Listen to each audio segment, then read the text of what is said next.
Bonjour à toutes et bienvenue dans cette toute nouvelle vidéo. On se retrouve aujourd'hui pour un tout nouveau sujet.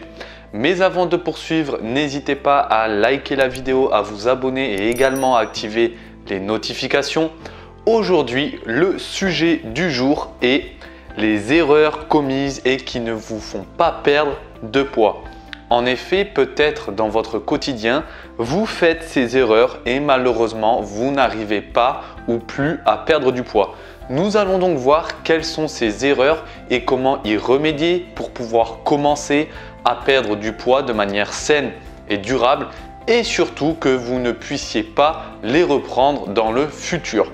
Sans plus tarder, quelle est la première erreur? La première erreur, ce sera tout simplement de supprimer les gras. En effet, beaucoup de femmes ont cette tendance à vouloir supprimer tous les aliments qui contiennent des acides gras, que ce soit les bons et les mauvaises graisses, car elles pensent forcément que les supprimer leur permettra de perdre du poids.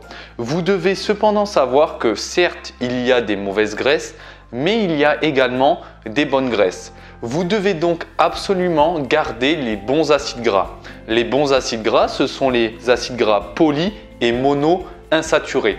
Certaines graisses dans certains aliments, nous allons donc voir notamment dans les oléagineux. Leur avantage, c'est qu'ils sont riches en acides gras poly et mono-insaturés, mais également ils peuvent être riches en oméga 3 et en oméga 6.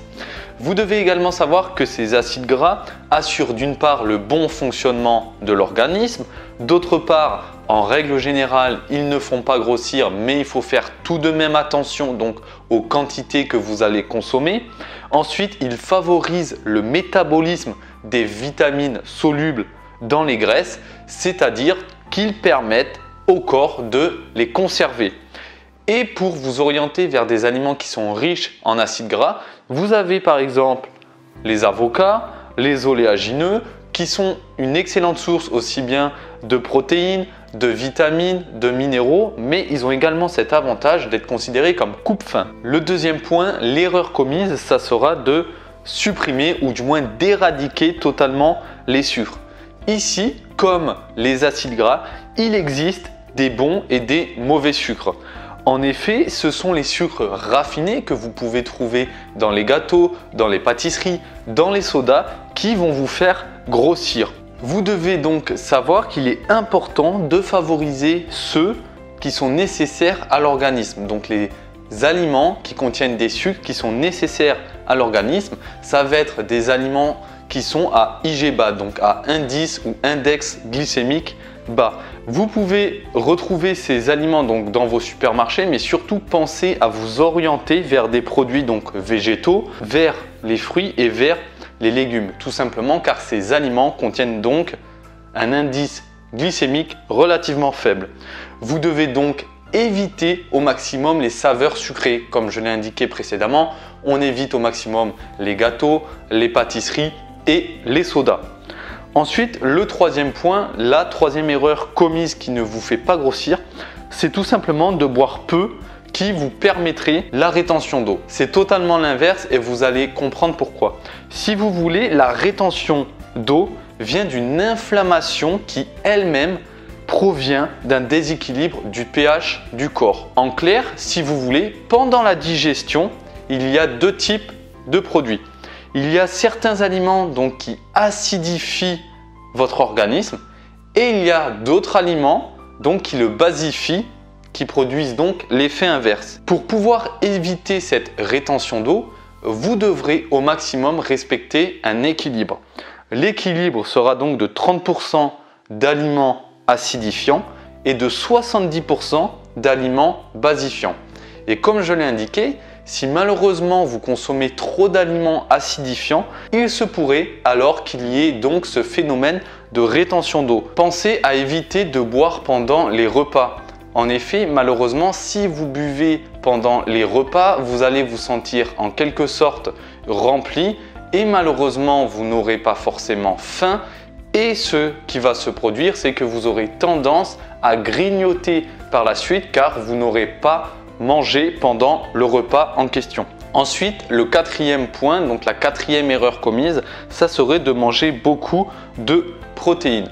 même si, comme je l'ai indiqué dans des précédentes vidéos, les protéines sont rassasiantes, malheureusement, si vous en mangez trop, elles vont malheureusement avoir cet effet d'acidité.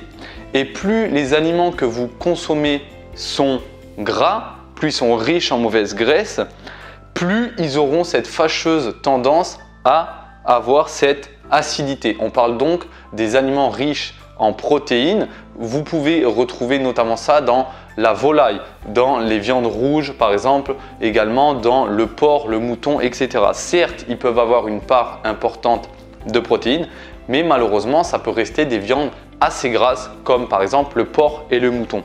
Et malheureusement, ça va être cette acidité qui peut entraîner cette prise de poids, surtout s'ils ne sont pas associés avec des aliments basifiants comme les légumes. En conseil, ce que je vous invite à faire, c'est tout simplement associer constamment une source de protéines avec une source de légumes. De ce fait, vous pourrez respecter au maximum cet équilibre entre les aliments basifiants et les aliments acidifiants. Ensuite, je vous ai mis quelques autres points, mais nous les avons déjà abordés dans d'autres vidéos. Mais je préfère avec vous les rappeler. Donc la 5e erreur, ça serait de ne jurer que par des aliments 0%. Comme je vous l'avais indiqué, malheureusement, les aliments 0% peuvent être certes faibles en matière grasse, mais le problème c'est que cela va être compensé très généralement par un taux de sucre plus élevé. Et qui dit un taux de sucre plus élevé dit à terme, par rapport à ce que j'avais indiqué également entre le taux de glycémie et également la résistance à l'insuline, pourrait donc à terme entraîner une prise de poids. Pour la 6e erreur, ça serait tout simplement de sauter des repas ou avoir des repas trop légers.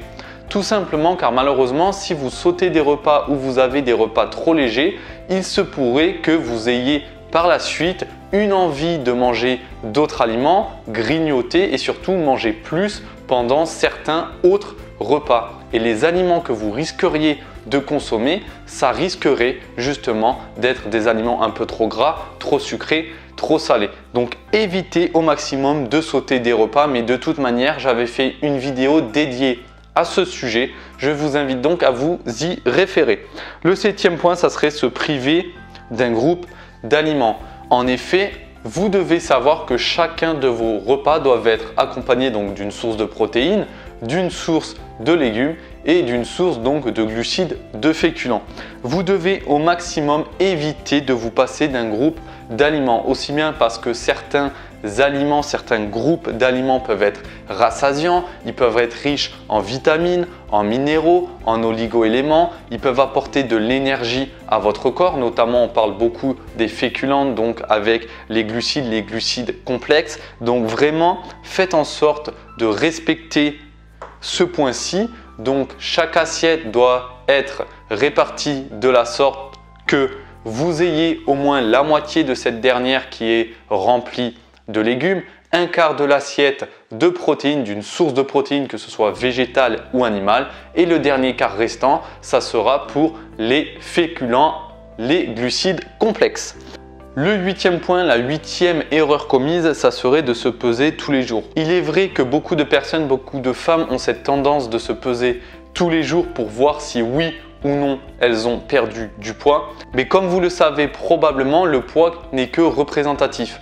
En effet, une personne qui est en forme, qui est musclée et qui pèse 75 kg et une autre personne qui est un peu plus grosse mais qui pèse le même poids, vous voyez donc que la silhouette, l'apparence physique est différente, mais le poids est quant à lui le même. Donc essayez de ne pas vous peser tous les jours. Vous pouvez le faire peut-être une fois par semaine, une fois toutes les 2 semaines, mais ce qui va vraiment vous aider, ça sera votre miroir.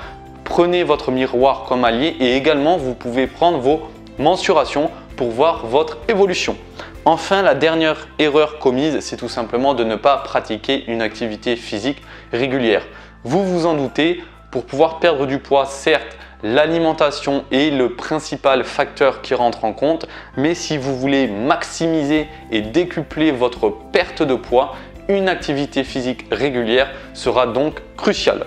Cette vidéo touche maintenant à sa fin. Il y avait plusieurs points que je voulais aborder avec vous, mais vous savez dorénavant toutes les erreurs qu'il ne faut pas faire si vous souhaitez espérer perdre du poids. Nous, on se retrouve bientôt pour une prochaine vidéo. Je vous souhaite une très bonne journée. Prenez soin de vous. C'était Alan. Ciao, bye bye.